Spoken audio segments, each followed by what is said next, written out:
Hello friends, कैसे हैं आप सब। उम्मीद करता हूं कि आप सब अच्छे होंगे। और आज की वीडियो में हम आपके लिए लेकर आए हैं बजाज की सीएनजी बाइक जो कि है बजाज फ्रीडम। इसकी कुछ खामियों के बारे में बात करेंगे। जैसे कि ये बाइक बहुत अच्छी बनी है, कंपनी ने बहुत ही अच्छा माइलेज दिया है इस बाइक में। 330 किलोमीटर का माइलेज मिलता है इस बाइक से आपको। साथ ही बाइक लुकिंग वाइज बहुत अच्छी लग रही है। काफ़ी ब्रॉड टायर दिए हैं। इसका जो इंस्ट्रूमेंट कंसोल है वो फुल्ली डिजिटल है और काफ़ी ज़्यादा फीचर से भरा हुआ है। तो बाइक बहुत प्यारी है दोस्तों। इसमें बहुत यूनिक चीज़ आपको पैटर्न देखने को मिलता है सीट का, जो कि काफ़ी लंबी है, यहाँ पर आपको देखने को मिलती है। काफ़ी सारे इसमें ढेरों खूबियाँ हैं, लेकिन कुछ ना कुछ कमियाँ हर बाइक्स में होती हैं। तो आज वही बात करेंगे, क्योंकि आपकी एक हार्ड इनकम मनी जो है आप इन्वेस्ट करने जा रहे हैं 95,000 रुपीज़ में। और इसका जो टॉप वेरिएंट है 1,10,000 में आता है। तो इतना ज़्यादा इनकम आप अपना इन्वेस्टमेंट करेंगे तो उसकी कमियों के बारे में भी आपको जानना चाहिए, वरना आप पछताएंगे। तो वीडियो को पूरा लास्ट तक देखिएगा और लाइक जरूर करिएगा। फर्स्ट कमी दोस्तों इसमें जो मुझे समझ में आ रही है वो है इसका सीएनजी टैग, जो कि इसका सबसे बड़ा हाई पॉइंट भी है। इसमें बजाज फ्रीडम 125 अपनी सीएनजी बाइक के कारण काफ़ी ज़्यादा फेमस हो रही है मार्केट में, और यही इसका सबसे बड़ा ड्रॉबैक भी मुझे समझ में आ रहा है। अब आप कहेंगे कैसे? तो जैसे कि दोस्तों आप पेट्रोल बाइक लेके चलते हो, तो पेट्रोल बाइक में कोई भी कमी खराबी कुछ भी आता है तो आप जाके उसे मैकेनिक से ठीक करा सकते हो। आपको यहाँ पर ज़्यादा पैसा भी खर्चा नहीं करना पड़ेगा।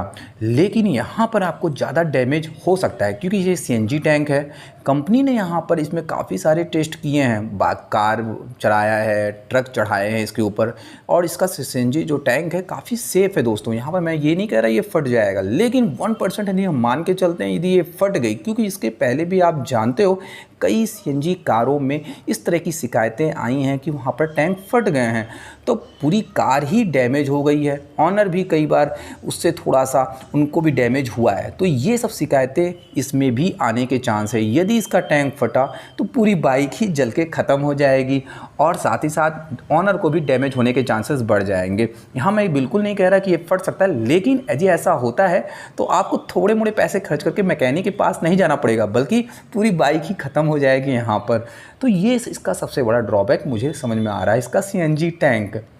सेकेंड नेगेटिव पॉइंट जो दोस्तों इसका निकल के आता है वो है सीएनजी की अवेलेबिलिटी। अब सीएनजी दोस्तों हर जगह तो अवेलेबल नहीं है। यदि आप किसी सिटी में रहते हो तो आपने भी देखा होगा कुछ ही चुनिंदा पेट्रोल स्टेशन में आपको सीएनजी की सुविधा देखने को मिलती है। वहाँ भी कारों की एक अलग से लंबी लाइन लगी होती है। ऐसे में आप अपनी बाइक को लेकर जाओ, फिर सीएनजी फिल कराओगे, चलो आप करा लोगे क्योंकि आप सिटी में रहते हो। लेकिन जो रूरल एरिया में रहते हैं, रिमोट एरिया में रहते हैं, जहाँ पेट्रोल टंकी है ही नहीं, इक्का दुक्का मिलती हैं, वहाँ तो सीएनजी डेफिनेटली नहीं होगी।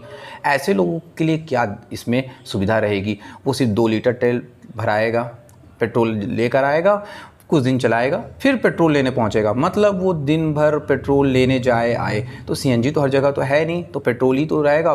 2 लीटर ही पेट्रोल आता है एक बार में, ये आप भी जानते हो। तो ऐसे में ये इसका एक नेगेटिव ड्रॉबैक है। यहाँ पर पेट्रोल टैंक को थोड़ा सा कंपनी को बढ़ाना चाहिए था, ताकि यदि सीएनजी जहाँ अवेलेबल नहीं है वो कम से कम 5 से 6 लीटर तो पेट्रोल ले सके इस बाइक में, जिससे वो एक समय तक अब इसे चल सके, फिर बाद में पेट्रोल भराने जाए। वरना यहाँ पर तो एक ड्यूटी ही हो गई, पेट्रोल ही भराने जाओ, पेट्रोल भराने जाओ। तो ये एक सबसे बड़ी समस्या है यहाँ पर। और कंपनी कहती है कि यहाँ पर माइलेज 65 का है, तो आपको 65 को मिलने वाला नहीं है, क्योंकि इसका वेट भी ज़्यादा है। तो 55 के आसपास माइलेज मिलेगा।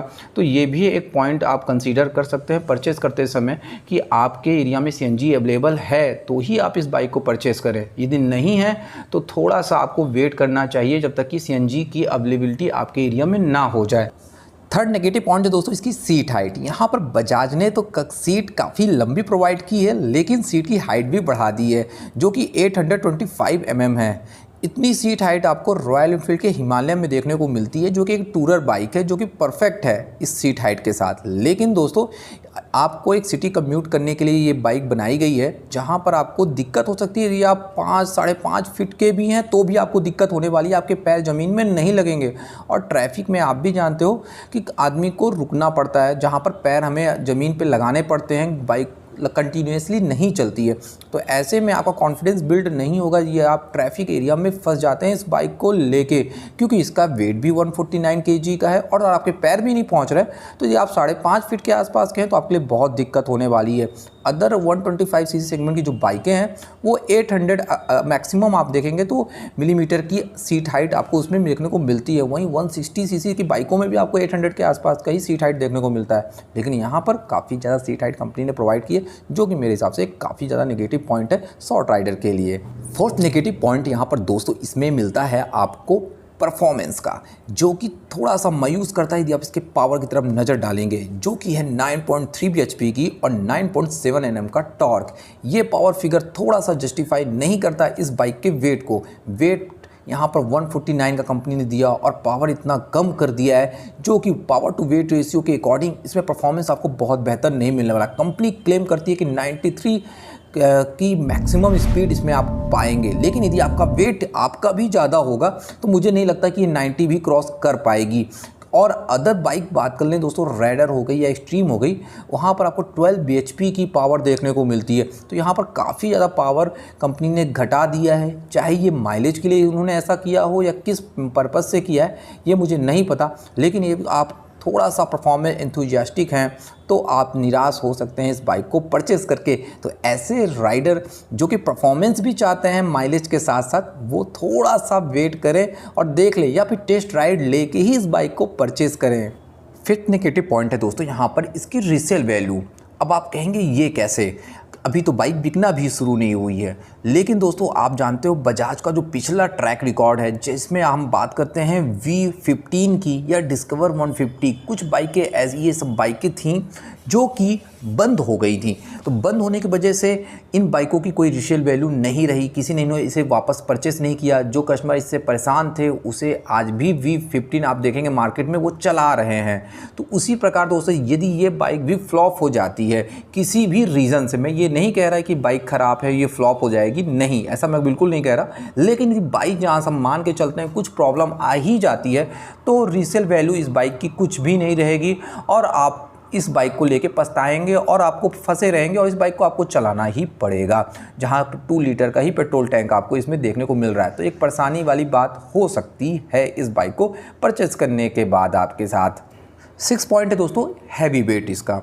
यस दोस्तों, जैसा कि आप जानते हो अदर 125 सीसी की बाइकें मैक्सिमम आपको देखने को मिल जाती है 125 kg के आसपास ही, 130, 136 है आपका स्ट्रीम का, लेकिन यहाँ पर जो वेट है दोस्तों 149 kg का है। अब बात ये आती है दोस्तों कि 149 के आसपास का जो वेट है पल्सर में भी देखने को मिलता है, वहाँ पावर भी ज़्यादा आपको देखने को मिलती है, फिर भी वो माइलेज अच्छा निकाल के नहीं दे पा रही है 50 से ऊपर। तो ये बाइक में तो आपको पावर भी कम मिल लगेगा, साथ ही साथ आपको यहाँ पर वेट ज़्यादा है, ऊपर से आप बैठोगे आपका वेट हो जाएगा, तो इसे पावर को बाइक को खींचने में इतना पावर लग जाएगा तो माइलेज ज़्यादा देगी ही नहीं। तो 65 km का जो कंपनी क्लेम माइलेज कह रही है ये कहीं ना कहीं डाउट क्रिएट करती है यहाँ पर। तो जो माइलेज चाहते हैं इस बाइक से, माइलेज के लिए भाग रहे हैं, थोड़ा सा उन्हें सोचना चाहिए कि इतने कम पावर में और इतने अधिक वेट के कारण माइलेज इतना कैसे उन्हें मिलेगा।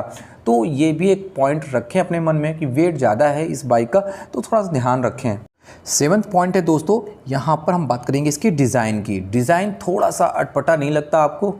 मुझे तो काफ़ी अटपटा लगता है। इतनी लंबी सीट देने की क्या ज़रूरत है? जहाँ पर 3 लोग को नहीं बैठाना है वहाँ पर लोग बैठा लेंगे, क्योंकि जब जगह होगी तो लोग बैठते हैं। तो ये एक ड्रॉबैक मुझे लग रहा है। साथ ही ये सीट का जो डिज़ाइन और बीच में टैंक आपका एरिया देखेंगे गैपिंग कर दी गई है, ये भी समझ में नहीं आ रहा है। टैंक बिल्कुल अटपटा सा है, कुछ भी समझ में नहीं आ रहा है कि ये क्या बनाया है कंपनी ने। तो ये सब चीज़ें देखेंगे आप तो थोड़ा सा अजीब लगेगा। अब इसके अलावा आप फ्रंट का मोनोसॉक्स देखिए, अजीब बना दिया है। नॉर्मल ही आप दे देते तो अच्छा लगता है। ये मोनोसॉक्स ऑफ ये जो फ्रंट का है ये टेलीस्कोपिक फोर्क वाला, ये बड़ा अजीब ही कंपनी ने दिया है, कुछ समझ में नहीं आ रहा है। तो ये बाय द वे लुक एक सब्जेक्टिव मैटर है, मैं इसे बकवास नहीं कहूँगा। बजाज ने बहुत अच्छी लुक की बाइक बनाई है पहले भी और काफ़ी अच्छा अभी भी बना रही है। नई पल्सर के जो सीरीज है बहुत प्यारी लगती है देखने में। मैं यहाँ पर ये नहीं कह रहा है कि बाइक बिल्कुल ख़राब है, ये एक सब्जेक्टिव मैटर है, लेकिन मुझे पर्सनली सीट और फ्रंट का इसका सस्पेंशन और इसके अलावा ये टैंक का जो डिज़ाइन है बिल्कुल पसंद नहीं आया। आप लोग कमेंट बॉक्स बताइएगा इसके डिज़ाइन के बारे में आपको क्या लगता है।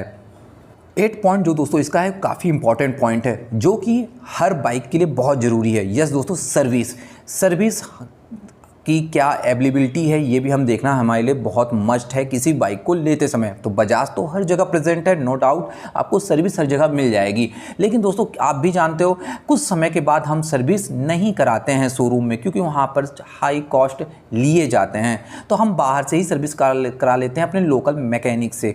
लेकिन इस केस में चूँकि यहाँ पर CNG किट भी लगा हुआ है, सिलेंडर है जिसमें आपको साफ साफ कंपनी ने ये कहा है हर 2 साल में इसका इंस्पेक्शन होगा, देन उसके बाद ही आपका नया सिलेंडर दिया जाएगा, ये रिप्लेस किया जाएगा, ये सब उसके अकॉर्डिंग ही किया जाएगा। तो अब आपके मन में एक डर ये भी बना रहेगा कहीं सिलेंडर फट ना जाए ये, इसलिए आप बार बार जब सर्विस सेंटर पे ही जाओगे बजाज के और अपनी बाइक को सर्विस कराओगे और आपको हाई कॉस्ट पे करना पड़ेगा वहाँ पर। आप लोकल मैकेनिक के पास कभी भी नहीं जा सकते इस बाइक को लेके। रीज़न है ये एक बिल्कुल नई कंसेप्ट की बाइक है, CNG प्लस पेट्रोल, तो लोकल मैकेनिक तो वैसे भी हाथ लगाने से डरेंगे इस बाइक को। तो यहाँ पर अपना एक भी पैसा आप बचा नहीं पाओगे। आपको कंटिन्यूसली कोई भी प्रॉब्लम किसी प्रकार की भी आती है, आपको अपनी बाइक को बजाज के ही सर्विस सेंटर पे दिखाना पड़ेगा।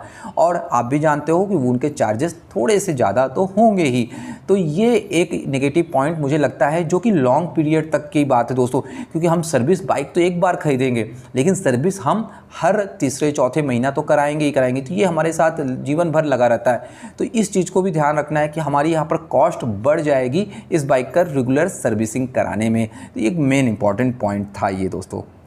एंड लास्ट 10 पॉइंट है दोस्तों इसका प्राइस भी बहुत इंपॉर्टेंट है, क्योंकि हम पैसे देके इस बाइक को परचेज़ कर रहे हैं तो क्या हम सही जगह इन्वेस्टमेंट कर रहे हैं, क्या हमें वैल्यू फॉर मनी अपने पैसे की मिल रही है कि नहीं, ये भी देखना बहुत इंपॉर्टेंट होता है। तो इसके लिए हम दोस्तों कैसे निकालेंगे कि ये सही प्राइस में आ रही है। तो डेफिनेटली है आप इसके कंपटीशन में जो बाइकें आ रही हैं आप उनको देखोगे तो वहीं हम बात कर लें SP जो होंडा की जो आती है, एक अच्छा माइलेज देने वाली बाइक है, वो आपको स्टार्ट हो जाती है 85,000 के आसपास से। अदर भी बाइक है, सुपर स्प्लेंडर है, स्ट्रीम है, राइडर है, इनका भी प्राइस देखा जाए दोस्तों तो 90 के आसपास से शुरू हो जाती हैं। लेकिन वहीं पर ये बाइक आपको 95,000 से स्टार्ट होती है और 1,10,000 तक जाती है। काफ़ी ज़्यादा हाई प्राइस यहाँ पर कर दिया है। यदि आपको 1,10,000 ही खर्च करने हैं इस बाइक पे, जहाँ पर पावर कम मिलना है, माइलेज भी मेरे ख्याल से कम ही मिलना है और 2 लीटर का ही पेट्रोल टैंक है, तो हम क्यों ना बजाज की ही पल्सर ले लें, जिसमें आप देखोगे 1,10,000 में बजाज पल्सर 150 का बेस मॉडल आ जाता है, जो कि ऑन रोड ऑलमोस्ट आपको 135 के आसपास देखने को मिलता है। वही सेम प्राइस ये भी यहाँ भी आप पे करोगे। तो पल्सर जो एक रिलायबल इंजन है, पहले से मार्केट में एक फिक्स बाइक हो चुकी है, एक अच्छा रेपो है इस बाइक का, आप उसकी तरफ जाओगे कि आप बजाज CNG की तरफ जाओगे। तो यहाँ पर कंपनी ने खुद ही एक कंपटीशन क्रिएट कर दिया है अपनी ही बाइक के बीच में।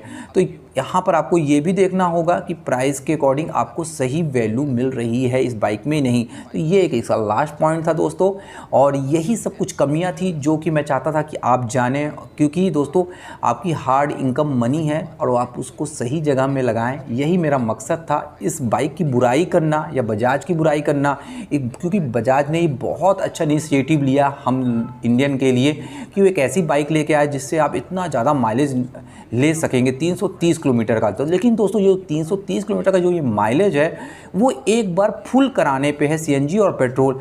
हम यदि देखें तो अदर बाइक्स में भी आप चाहे होंडा SP हो जिसमें 10 लीटर का पेट्रोल टैंक देखने को मिलता है, एक बार फुल कराते हैं तो वहाँ पर आप एक बार में 500 से 600 किलोमीटर तक जाते हैं। आप ये भी देखें, एक बार फुल टैंक में 500-600 वहाँ जाना और यहाँ पर 330 जाना, बहुत डिफरेंस है। जस्ट हाफ आप जी यहाँ पर जा पा रहे हो और कॉस्ट आपको उतना ही देना पड़ रहा है। तो ये सब कुछ चीज़ें जो एनालाइज करने पे ही समझ में आएंगी, ऐसा जल्दी आप नहीं समझ पाओगे। तो ये रीज़न था कि मैं आपको ये सब बताना चाहता था कि आप लोग सही डिसीजन ले सके। अपने इनकम का बुराई करना कहीं भी मेरा मकसद नहीं था। तो प्लीज़ हमारे वीडियो को ज़्यादा से ज़्यादा लाइक करें, शेयर करें अपने दोस्तों के साथ, ताकि वो भी एक सही डिसीजन ले सकें। जल्दी में कोई डिसीजन ना लें किसी भी बाइक को ख़रीदने में। तब तक के लिए दोस्तों जय हिंद, जय भारत।